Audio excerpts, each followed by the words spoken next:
36 নম্বর হলো শরীকদের মধ্যে কেউ যদি টাকা বেশি দিতে চায়, 5 জন শরীক বা 7 জন শরীক, তার মধ্যে একজন বলল আমি একটু টাকা বেশি দিব, বুঝেন না কথা? সবাই যদি বলে হ্যাঁ আপনি টাকা বেশি দেন, আমাদের কোনো আপত্তি নাই, তাহলে দিতে পারে। যদি কেউ বলে না আপনি কেন বেশি দিবেন, এটা আমি মানবো না, তাহলে কিন্তু হবে না, কারো কোরবানি হবে না, বুঝেন না কথা?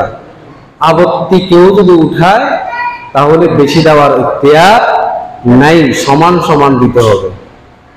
37 নম্বর প্রশ্ন হলো, যদি মৃত ব্যক্তির ওয়াজিব কোরবানির ওসিয়ত করে যায়, মৃত ব্যক্তি বা তার উপর কোরবানি ওয়াজিব, তার সন্তানকে সে ওসিয়ত করেছে যে বাবা আমার উপরে কোরবানি ওয়াজিব, তুমি আমার মৃত্যুর পরে কোরবানি করে দিবে আমার নামে, ওয়াজিব কোরবানি আদায়ের জন্য। তখন সন্তানের উচিত হলো তার বাবার সম্পত্তি থেকে 1/3 মধ্য থেকে, তার সম্পত্তি থেকে খরচ করে বাবার পক্ষ থেকে কোরবানি করে দিবে, বুঝেন না কথা?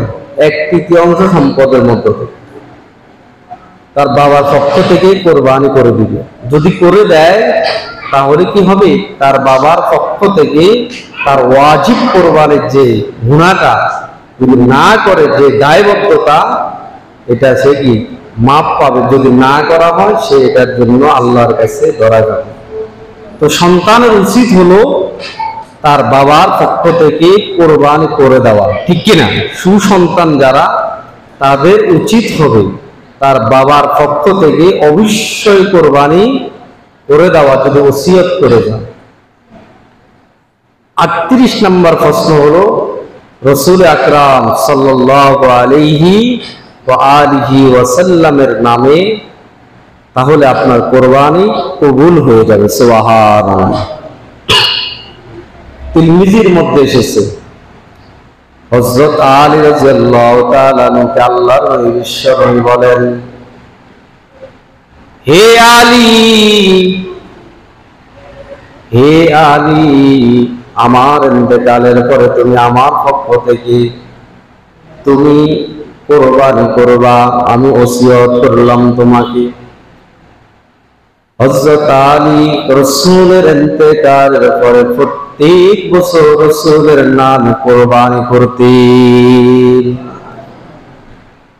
তাহলে আমাদের উচিত যদি সামর্থ্য থাকে রাসূলের পক্ষ থেকে 1 ভাগ কোরবানি দেওয়া, ঠিক কিনা? তাহলে কোরবানি কবুল করবেন কে? আল্লাহ তাআলা। এখন আসে 39 নম্বর প্রশ্ন হলো, হাজীদের উপরে কোরবানি। যারা হজ করতে যায় তারা তো সেখানে মুসাফির, মুসাফিরের উপরে কোরবানি ওয়াজিব হয় না। তবে হাজীগণ যদি 8 জিলহজের পূর্বে, 15 দিন পূর্বে যদি আপনার মিনায়, মুজদালিফা, আরাফার ময়দানে অবস্থান করার নিয়ত করে, 15 দিন, কতদিন? যদি মুজদালিফা এবং মিনা এবং আরাফার ময়দানে থাকার সে নিয়ত করে 15 দিন, কতদিন?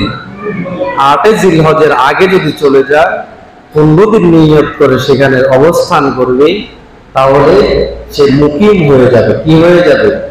মুকিম হয়ে যাবে। মুকিম হওয়ার কারণে যদি মাল নেসাব তার কাছে থাকে, নেসাব ওয়ালা হয়, তাহলে তার উপরে কোরবানি ওয়াজিব।